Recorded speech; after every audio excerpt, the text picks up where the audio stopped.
Doctor MGR அவர்கள். புரட்சி தலைவர், மக்கள் திலகம், பொன்மன செம்மல், இப்படியெல்லாம் அவரை அழைப்பதை விட எனக்கு அண்ணன் என்று சொல்லும் போதுதான் வாயு வினிக்கிறது, மனம் வினிக்கிறது. அவருக்கு தெரியும், அவர் மனதிலே புரியும், தம்பி உள்ளான் படைக்கஞ்சானன். இந்த தம்பி எங்கே இருந்தால் ஒரு காரியம், முக்கியமான காரியம் என்று நிற்கும் போது, நடக்கும் போது அவர் பக்கத்திலே நிற்பான் என்பதும் அவருக்கு புரியும். அந்த நிலையிலேதான் நான் இங்கு வந்திருக்கின்றேன்.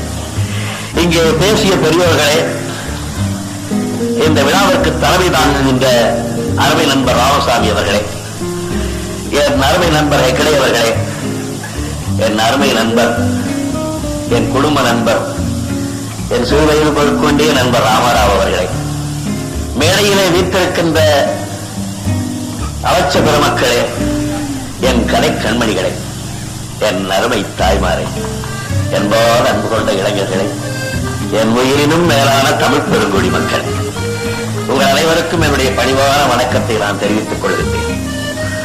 அண்ணனுக்கு ஒரு பட்டம் கொடுக்கிறார்கள் என்று தெரிந்ததும் முதலிலே மகிழ்ந்தவன் நானாகத்தான் இருக்க முடியும். காரணம், நான் பெருமையோடு சொல்லிக் கொள்கின்றேன், நான் சொல்வது இங்கே அவரோடு சேர்ந்திருப்பவர்கள் தவறாக நினைக்க மாட்டார்கள் என்ற நல்ல எண்ணத்தோடு சிறு வயது முதற்கொண்டே ஒன்றாய் இருந்தவர்கள் நாங்கள், ஒரே இடத்திலே படுத்தவர்கள் நாங்கள், ஒரே இடத்திலே உண்டவர்கள் நாங்கள், ஒரே அன்னையின் கையிலே சோறு வார்க்கப்பட்டவர்கள் நாங்கள். அவருக்கு ஒரு பதவி கிடைக்கும் போது அதை பார்த்து பெருமைப்படுகின்ற உள்ளத்திலே என்னுடைய உள்ளம் முதல்வராக இருக்க வேண்டும் என்று நான் ஆண்டவரை வேண்டுகிறேன். அது அப்படியும் இருக்கின்றது. அவருக்கு ஒரு பட்டம் கிடைத்திருக்கிறது, கலை உலகம் பாராட்டியது, அரசியல் உலகம் என்று பாராட்டுகிறது.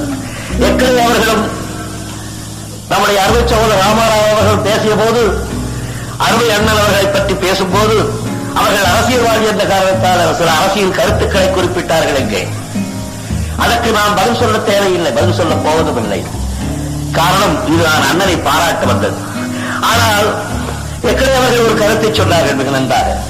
எங்களை விட அருமை அண்ணன் எம்ஜிஆர் அவர்கள் மூத்தவர்கள், மூத்த அரசியல்வாதி, விஷயம் புரிந்தவர், எப்படி நடக்க வேண்டும் என்ற நிலை தெரிந்தவர், மத்தியோடு எவ்வளவு உறவு வைத்துக் கொள்ள வேண்டும் என்ற நல்லெண்ணம் தெரிந்தவர் என்று சொன்னார்கள். அதை நான் அப்படியே வரவேற்கிறேன். அவருக்கு விஷயம் தெரிந்ததால் தான் தேசிய ஒருமைப்பாட்டிலே அருமை அண்ணன் இந்திரா காந்தியோடு தோளோடு தோள் என்று கையோடு கை கொடுத்துக் கொண்டிருக்கின்றார்கள். அவர்களுக்கு விஷயம் தெரிந்ததால் தான் குழந்தைகளுக்கு எவ்வளவு உணவு படைத்து மக்களுக்கு எப்படி சேவை செய்ய வேண்டுமோ அதை நிறைவேற்றுகின்றார்கள். அவர்கள் மூத்தவர்களாக அரசியலை இருப்பதால் தான் அருமை பெரியவர் காமராஜர் அவர்கள் என்ன கனவு கண்டார்களோ அதை இன்று நிறைவேற்றுகிறார்கள்.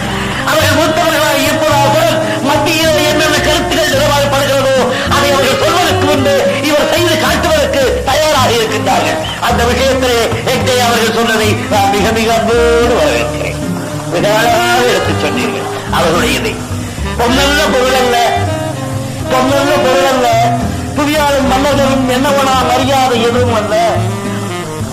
பொன்னல்ல பொருள் அல்ல, புவியாளும் மன்னர்களும் என்னவனா மரியாதை எதுவும் அல்ல. மின்னிவரும் மெய்க்கவியின் மெய்யழகை காண்போர்வம், மின்னிவரும் மெய்க்கவியின் மெய்யழகை காண்போர்வம், கண்ணில் வரும் ஒரு மொழியே கவிஞருக்கு கோடி. கவிஞருக்கு கோடி கோடியாக கொட்டிக் கொடுத்து பயனில்லை. அவர் ஆத்மா திருப்தி அடையாது. அவரை யாரை மீது வைத்து அம்பாய் மீது வைத்து ஊர்வலம் வந்தாலும் அவர் மனம் நிறைவராது.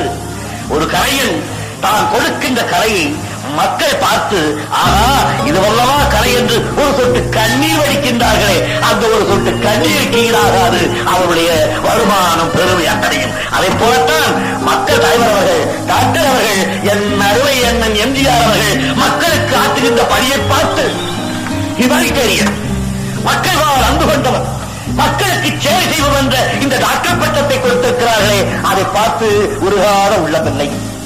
அப்படி நன்றாக புரியாத உள்ளமாக, உருகாத உள்ளமாக இருந்தால் அது உள்ளமில்லை. ஆனால் என் அருமை சகோதரர் எம்ஜிஆர் அவர்களை பற்றி வைத்துக் கொண்டு நான் பலமுறை சொல்லலாம். அருமை தம்பி பாக்கியராஜு தன்னுடைய குடும்பத்தில் இருக்கின்ற ஒரு கதையை சொன்னார். சோக கதை. எதற்காக இங்கே சொல்ல வேண்டும்?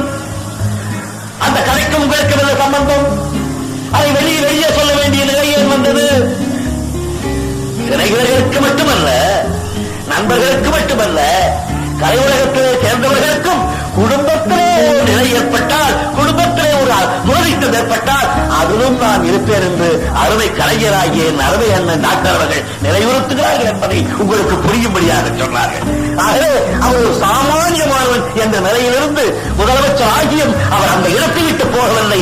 அதற்கு தர வேண்டிய மரியாதை தருகிறார், இதற்கு தர வேண்டிய மரியாதை தனித்தனியாக பிரித்து தருகிறார் என்றால் நாம் எடுத்துக்கொள்ள வேண்டும்.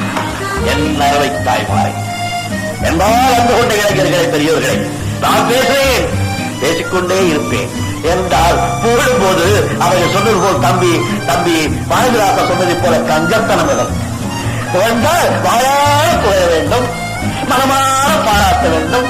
அந்த பாராட்டு உலகத்திலே இருக்கக்கூடாது, உள்ளத்தின் அடித்தளத்திலிருந்து வர வேண்டும். அதுதான் பாராட்டு. என் உள்ளத்தில் அடித்தளத்திலிருந்து எழுகின்ற அன்பையும் பாசத்தையும் உங்களுக்கு கொட்டுகின்றேன். நீங்கள் செய்யும் நல்ல காரியத்துக்கெல்லாம் நான் எங்கிருந்தாலும் ஓடி வந்து பக்கபலமாக இருக்கின்றேன் என்ற உறுதியை உங்களுக்கு கொடுக்கின்றேன். அதுதான் உங்களுக்கு பாராட்டு. பாராட்டுவார்கள் எல்லாரும். பெரிய மனிதர்கள் எல்லாம் பாராட்டுகிறார்கள், அரசியல்வாதிகள் எல்லாம் பாராட்டுகிறார்கள், கலைஞர்கள் எல்லாம் பாராட்டுகிறார்கள். என்றாலும் கலைஞர்கள் எத்தனை இருக்கின்ற நானும் ஒருவன் என்றாலும் நான் தம்பி அல்லவா? நிற்க வேண்டிய நேரத்தில், இருக்க வேண்டிய இடத்தில், வர வேண்டிய நேரத்தில் வந்து உங்கள் பக்கத்திலே நிற்பேன். உங்களுக்கு உறுதுணையாக நீங்கள் செய்யும் நல்ல காரியத்திற்கெல்லாம் உங்களுடைய காலம் பொற்காலமாக வேண்டும். இருக்கிறது மேலும் பொன் வேண்டும். பொன்மலை செம்மலுக்கு பொற்காலமாக கேட்டு கொண்டிருக்கிறது, இனிமேல் வேண்டும். ஏன்? மக்களுக்கு கொடுக்க, மக்களுடைய வாழ்வையும் நீங்கள் பொன்வாளாக ஆக்க வேண்டும். என்னுடைய ஆசையெல்லாம் அறுவை கவியின் கண்ணதாசன் சொல்வதை போல் மறுமைக்கும் ஒரு வறுமை வைக்க வேண்டும். நீங்கள் அந்த நிலை நிச்சயமாக உங்களுக்கு ஏற்படும். அப்படி இருக்கும்போது நாங்கள் எல்லாம் பக்கபலமாக இருந்து உங்களுக்கு துணை நிற்போம் என்ற உறுதியை கூறி நீங்கள் பல்லாண்டு அல்வோ தலைத்து அருகுபோ வேரூன்றி பல்லாண்டு வாழ எல்லாம் வல்ல நம்முடைய அன்னையை பிரார்த்தித்து விடைபெறுகிறேன்.